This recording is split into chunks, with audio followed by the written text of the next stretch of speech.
LaJoy finally gets on the inside of Fedua down in turn 1. He should make the pass. And he did. Fedua back off. He knew he didn't need to go in there on the outside of somebody, especially with his car appears to be loose.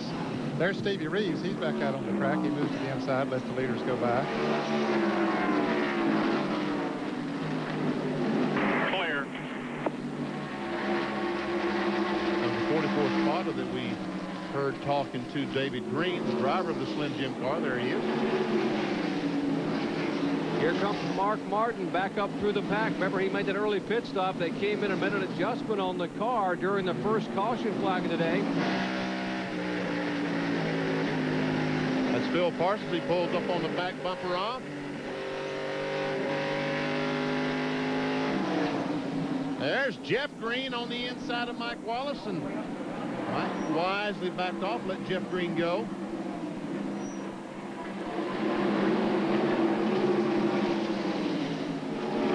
That is 9th and 10th position. And there's the lead car, Johnny Benson's Lipton T Chevrolet. You say, what happened to Jason Keller? There's what happened to him. Ward Burton did. Yeah, he caught up with him, and Johnny Benson began to pull away from them. Here's LaJoy making a pass on Larry Pearson. So LaJoy is sort of trying to march through the front. That puts him up to the 4th position as Ward Burton goes by the Jason Keller car for 2nd place.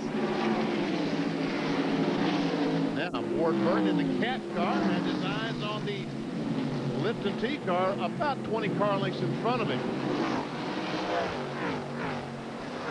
We'll go back and show you that pass for a second. They go in the 3rd corner. Keller goes up the hill, Ward underneath him, and takes the spot away with ease. Here's Jimmy Spencer. Take a look. Watch him coming back through. That is the car number 38 of Elton Sawyer. That's a backup car, by the way. Sawyer had a a near miss between Spencer and Sawyer. He almost got the concrete again. And here's Joe Nemechek, the 87 car, coming right with him. That's Hermie Sadler back there in the car number 1. And here's the car number 6, we are told, making a pit stop. That is Tommy Houston. Let's go down. Bill, how about it? Well, he picked up some damage earlier on the right side in one of those cautions. He's now shut the car off. His crew chief's son, Scott Houston, under the car. They have a broken axle, I believe, a broken axle, and that's going to put Tommy Houston on the sidelines. The team is done for the day. Stevie Reeves has also pulled behind the wall back here. 50-year-old veteran Houston takes it behind the wall. There's our leader. And that's a race for 3rd place right now between Jason Keller, the 57, the Budget Gourmet, and Randy LaJoy in the red number 64. And right up in front of them, Ward Burton has definitely picked up on the number 74 car of Johnny Benson as they put a lap on Jim Bowen in the Lux car. Randy LaJoy driving the Duraloop Chevrolet, finished 3rd at Michigan. You saw it on ESPN.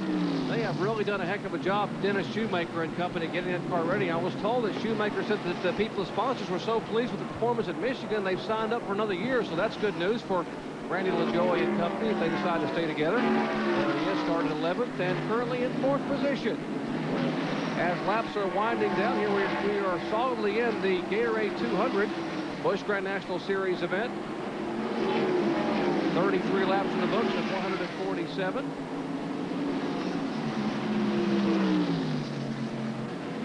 LaJoy putting the pressure on. Now he gets the nose alongside. They might have touched a little bit. That's all he needed. Moves right around.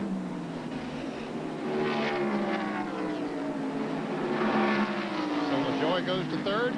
Pushes Jason Keller back to 4th. Larry Pearson is still 5th. Tim Fedua is in 6th place. Johnny Benson, our point leader, is at the point of the field here at Darlington Raceway in the Gatorade 200. Stop number 21 on the 26th race, $7.5 million tour. 5 more events after today. If you're wondering where Chad Little is, if you just joined us, he is behind the wall as we are trying to get that car fixed and get back out. We'll come back with more racing action from Darlington after this. Back at Darlington Raceway, we've got a challenge for the lead out of turn 4. Ward Burton looks to the inside. On the inside of Pittsburgh. Wow. He got cut back too close. He just about did cut through too. And Ward Burton taking the lead. Man, George started back in the 9th position. Wilson worked his way right up there, picking them off one at a time, and now beginning to try to pull away. His car appears to be hooked up here today. There's Greg Clark in the 53 car that they're going by on the outside. Greg, a rookie here at Darlington. Ward Burton's 8th Busch Series start here in 1995. His best finish of 5th at South Boston, his home racetrack, where he started off in late model stock car ranks. South Boston, Virginia.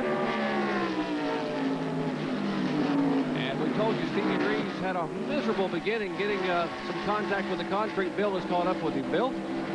Another great qualifying run, but you're out early. The track bit you pretty hard, Steve. Yeah, I did. I'm so proud of these guys. The last 2 weeks, we've really turned this program around, and it's great to see Clavergirl and everybody running good. They've been behind us and supporting us through the bad times, and unfortunately, we had another bad time again today. We got in there, Kenny Wallace got underneath me, and I dropped him behind him, and he chucked up or something because I came up on him pretty quick, and I just decided to move high to keep from hitting him and got myself in trouble. It was just a mistake on my part. Stevie Reeves finished for this afternoon. He's right about turning that program around. They set on the pole last week at Bristol, led the early laps, had another top 10 qualifying effort here, but unfortunately he has to exit early. Never see Kenny Wallace he was talking about when Kenny went by. We saw that in turn 1. Kenny and Ricky Craven has caught up with this group of cars. The Wallace boys have been racing together all day. 75. Someone told David Green that he ran a 75. There goes Mark Martin by Jeff Green down in turn 3. Looks like that chassis adjustment worked on the Winn-Dixie car, Ned. Yeah, it seems to have helped him considerably. Mark saw very early that that car was not going to work to his liking, so he had no hesitation to bring her down pit road during that caution and to get some work done on it. He would take the chance of fighting his way back up through the field. He's back up now to about 12th position. 12 spot for Martin. That battle there, the 44 car 8 and 90. They are 7th, 8th, and 9th. David Green and the brothers Wallace, Kenny and Mike, 8 and 90 respectively.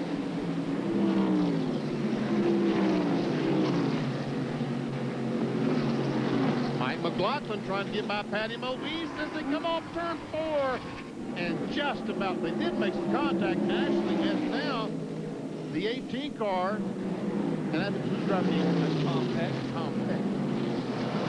Tom's good to see him back in Busch Grand National Racing again. It's been a while since we've seen him behind the wheel, but he had some of his best runs in his career here at the Darlington Raceway. No doubt about it. He's always run well at this racetrack, getting back and getting a chance to get back active in Busch Series competition. That's the car number 18, Peck out of McConnellsburg, Pennsylvania. McLaughlin and just about to make contact, but there goes Tom Peck. He told me this is the first race he's driven of any kind this year. He's been spotted, been watching, but they called him and said, we'd like for you to drive, and he was happy to do so.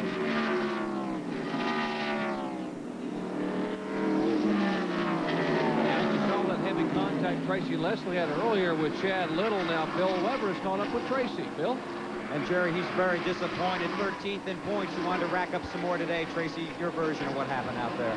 Well, we started 19th, Detroit Gasket, Monte Carlo, and coming to the front, we moved up 6-7 spots in 10 laps, trying to be conservative, plus trying to, keep the leaders in sight. I think we were running a little quicker than the leaders, come up on the 3 and the 23, and I guess the 23 car couldn't wait, to get around the 3. He wanted to turn him sideways there, and I backed off a little bit in the middle of 3 and 4, got down underneath him, tried to get on the apron, and they'll come down into me, put me in a mess that had nothing in mind doing.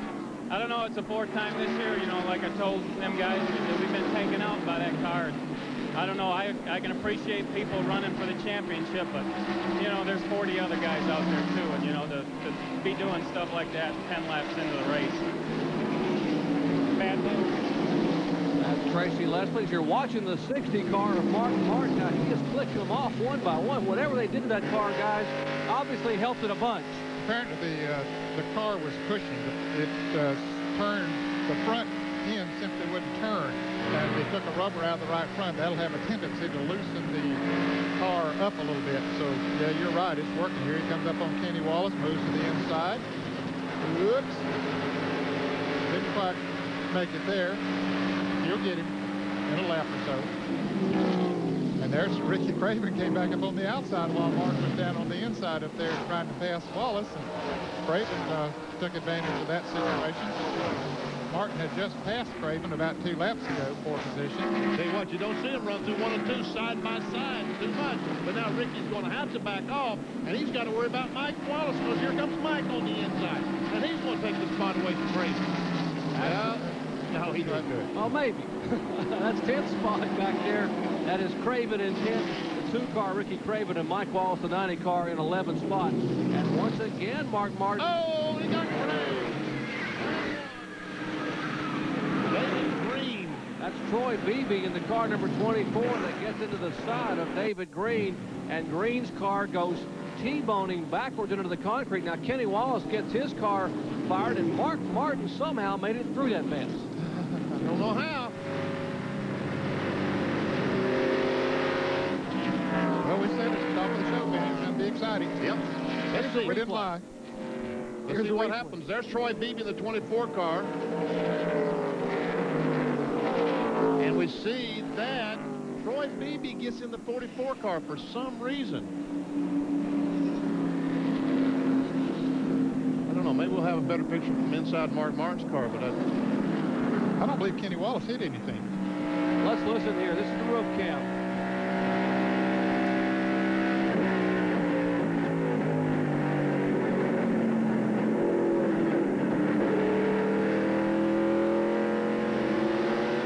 Mark just eased down in there, had the brakes on, had that car under control, and saw them just carting away. The water party for him, and he just drove right on under them.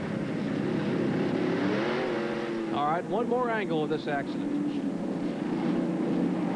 It looked like the 44 and the 24 just made some contact while they were side by side and couldn't get away from each other. They made the slight contact, and then boom, they're back in touching each other once again. Well, rest assured, the car on the outside, it doesn't take much of a bump to send him on around because he's almost out of control. There's David Green going behind the wall as the leaders come into the pits.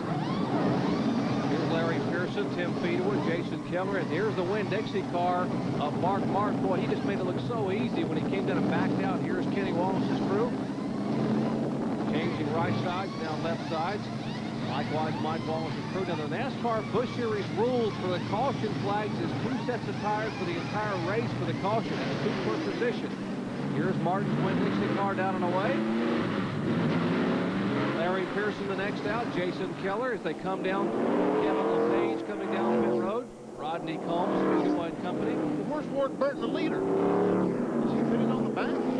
John Colonel, what's going on with the leader? Ward Burton and Johnny Benson have radioed in and told their crews when they came around, the red flag was out at pit road, signifying that it was not open. That's the reason the first place and the second place cars did not duck onto pit road. Man, oh man, what a tough. Now they got to go to an absolute rear of the field. Man, oh man. What a tough break. Ward Burton in the car number 95 and Benson the lead 2 cars, first and second. We'll come down and get service, and we'll take a quick break and sneak away and come back with green flag racing action from the track Too Tough to Tame, Darlington, South Carolina. So stay with us.